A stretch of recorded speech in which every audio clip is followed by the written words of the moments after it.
Morocco. Okay, I was right. I said it wrong. 3,100 population would live east of it, while only 20% that it actually has more cattle than people, with a population of just. So today we're going to check out 15 US facts I guarantee you do not know. Well, you might know them, and it's not my guarantee. It's Geography by Geoff.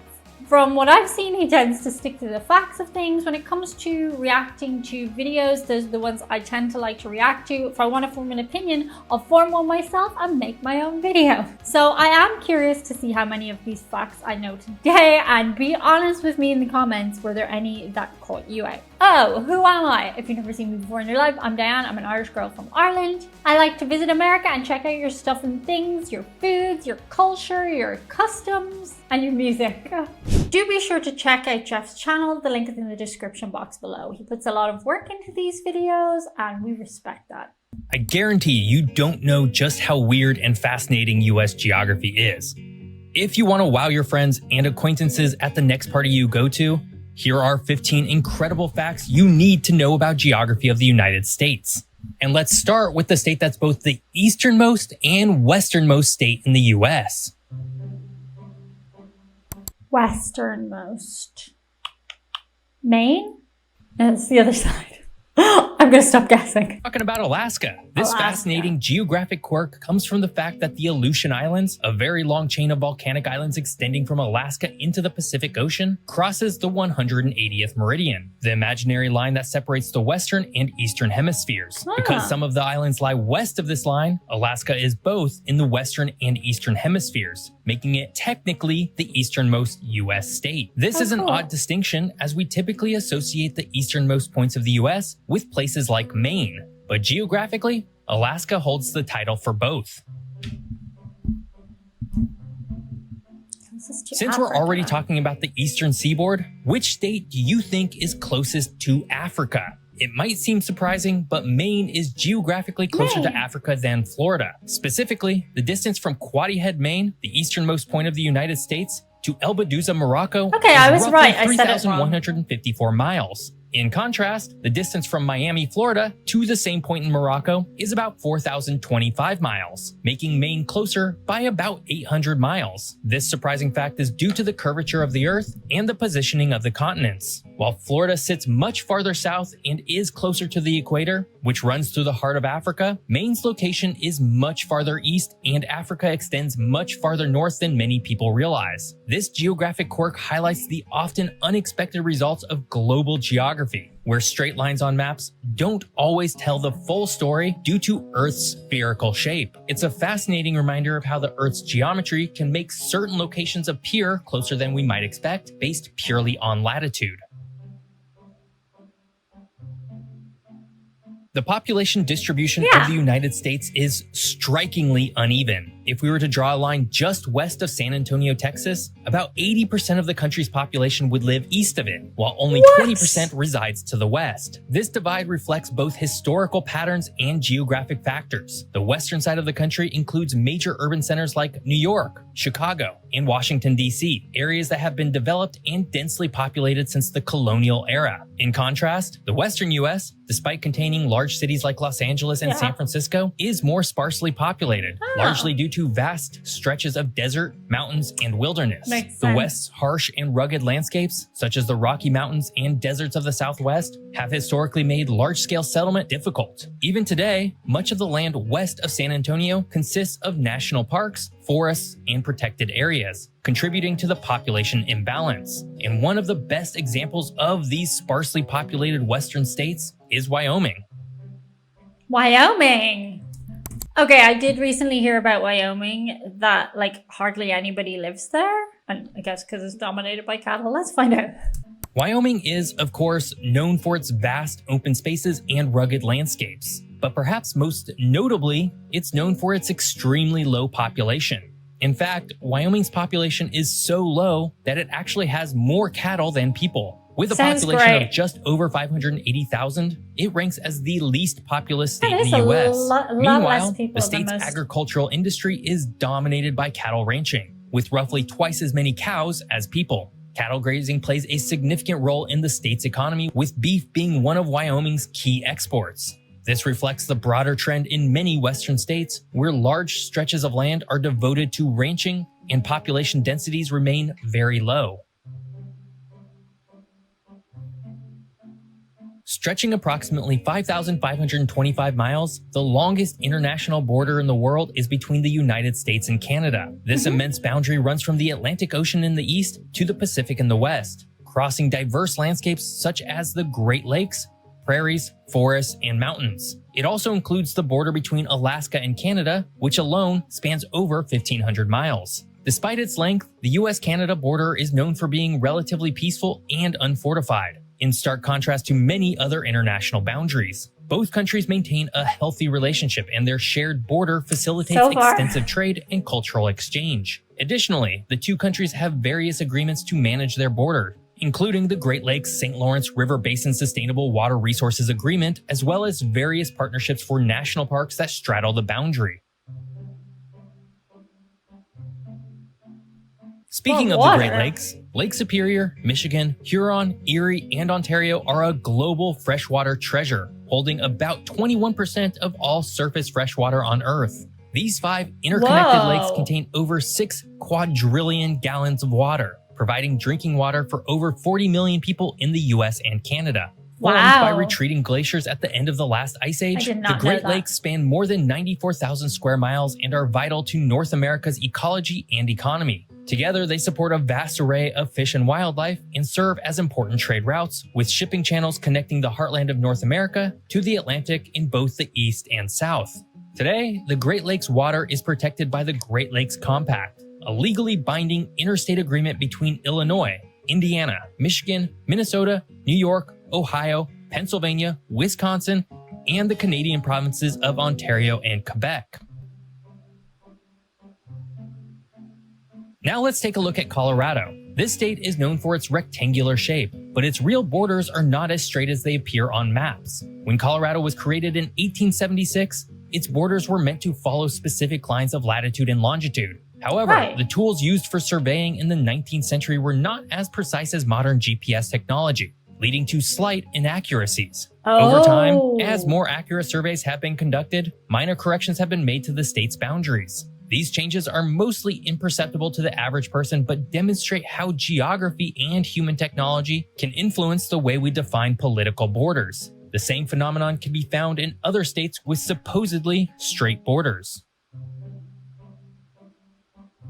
Rainforest. Surprisingly, the largest rainforest in the United States isn't located in Hawaii or Florida, but in Alaska. The Tongass National Forest, covering over 16.7 million acres, is the largest national forest in the country and is also a temperate rainforest. Located in southeast Alaska, it forms part of the Pacific Temperate Rainforest, the largest remaining temperate rainforest in the world. The Tongass is characterized by its dense old-growth forests of Sitka spruce, western hemlock, and red cedar, along with a rich array of wildlife including bears, wolves, and salmon. The forest plays a crucial role in local ecosystems, supporting biodiversity and regulating the climate by absorbing carbon dioxide. It's also a vital resource for the indigenous communities who have lived in the region for thousands of years. However, as with other rainforests, the Tongass is threatened by logging and climate change, sparking debates about conservation efforts. In California, Mount Whitney and Death Valley are only 85 miles apart, yet they represent two of the most extreme points in the contiguous United States. Mount Whitney, standing at 14,505 feet, is the tallest mountain in the lower 48 states, while Badwater Basin in Death Valley, at 282 feet below sea level, is the lowest point. This proximity between such extreme elevations is a result of the unique tectonic and erosional forces that shape California's landscape. Death Valley's basin formed due to the stretching and thinning of the Earth's crust, while Mount Whitney rose from tectonic collisions. Together, they highlight the dramatic geologic diversity of the state. The Mississippi River Basin is one of the largest drainage systems in the world, covering 1.2 million square miles and draining water from 41% of the United States. The basin spans 31 states and includes major rivers like the Missouri and Ohio, all flowing into the Mississippi River before emptying into the Gulf of Mexico. This vast watershed is essential for agriculture, transportation, and freshwater resources in the U.S. The Mississippi River alone is about 2,340 miles long, making it the second longest river in the country, behind the Missouri River, a tributary of the Mississippi. The river basin supports a variety of ecosystems, from wetlands and forests to prairies and mountains, and is home to millions of people and countless species of wildlife. However, the river system is also prone to flooding and faces significant environmental issues such as pollution from agricultural runoff. Once these nutrients, vital for farming, end up in the Gulf, they feed algae, which chokes off any other marine life present. But the size of the Mississippi is not even the most interesting fact about this famous river. What? In 1811 and 1812, a series of massive earthquakes in the central United States caused the Mississippi River to flow backward temporarily. The New Madrid earthquakes, as they became known, were so powerful that they caused ground subsidence, which forced the river to reverse its course in some places. The shaking caused waterfalls to form in certain stretches of the river, and eyewitnesses reported seeing water moving upstream. This event is one of the most remarkable in U.S. geologic history and demonstrates the power of tectonic forces even far away from active fault lines. Today, seismic activity in the New Madrid seismic zone still poses a risk to the region.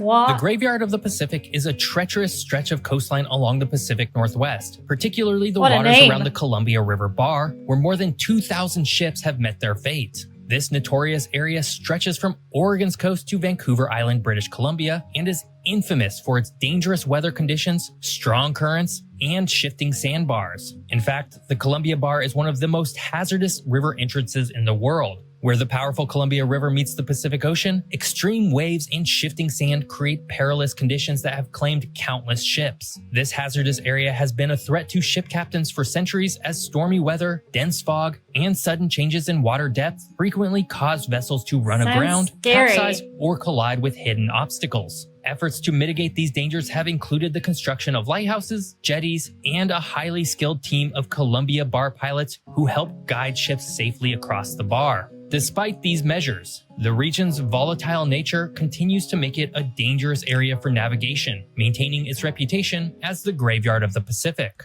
That is a cool name. I literally have never heard of that before, but it's a cool name. Obviously not a good thing, but a cool name. Oh. Kentucky's Mammoth Cave National Park is home to the longest cave system in the world, with over 400 miles of explored passages and potentially many more yet to be discovered. Mammoth Cave has a rich history, with indigenous peoples using the caves thousands of years ago and modern explorers continuing to map its vast network of tunnels. The cave system is formed from limestone and shaped by the slow action of groundwater eroding the rock over millions of years. Okay, we all remember the Nutty Putty incident. Cave crawly people. And I know there's some of you in the comments. We have the most diverse community here of people with just amazing skill sets. But what is it about cave crawling, diving? I have been inside caves that are really cool, big, wide caves, sometimes snug, but not like the tiny, tiny ones that people like crawl into these little tiny little holes and then they get stuck. And I see it all the time, like horror stories about it. Like, what would compel you? Is it an adrenaline thing? Because I can't imagine wanting to have an adrenaline rush in that tiny of a space. But please explain it to me in comments. Like, that's a genuine inquiry, not like a sarcastic one. It contains a diverse array of subterranean ecosystems, including unique species of fish and bats. The cave's size and complexity make it a marvel of natural geology. Did you know the US is home to both hot and cold deserts? Unlike the hot deserts of the American Southwest, the Great Basin, located in Nevada and Utah, experiences cold winters, often with snowfall. However, as temperatures rise and precipitation patterns vary due to climate change, the desert's boundaries are slowly extending. This expansion impacts local ecosystems, water resources, and agriculture. The Great Basin is already one of the driest areas in North America, and its growth highlights the broader environmental challenges of a warming planet. I knew about cold deserts in theory, like I've seen them in movies and documentaries, but I've never heard the term cold desert before, so it kind of shocked me momentarily. Hawaii is literally Hawaii, growing. specifically the Big Island, is the only U.S. state that's physically growing. Cool. This is due to the ongoing volcanic activity of Kilauea, one of the most active volcanoes on Earth. When lava from Kilauea flows into the ocean, it cools and solidifies, adding new land to the island's coastline. Over the past few decades, Kilauea has continuously erupted, increasing the island's size by hundreds of acres. The volcanic activity also shapes Hawaii's landscapes, from black sand beaches to towering lava cliffs. While the eruptions can be destructive to human settlements, they are also responsible for creating the fertile, lush landscapes that make Hawaii so unique. Very good, Geoff. I learned a lot of new things today about America, not least the thing about the Death Valley. It's very cool. Shout out today to a couple of patrons.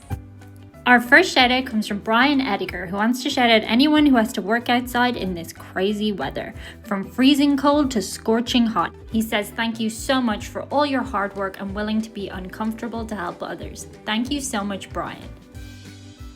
Our second shout out comes from Jason Moyer, and he says it goes to the heart and soul of the channel, Chewy. Jason says, thank you, Chewy, for bringing so much joy and happiness to everyone who watches the channel as well as in your real life. And a very happy early birthday, Chewy, from Jason. Thank you so much, Jason. Thank you so much, guys. That's it for today. See you on the other side.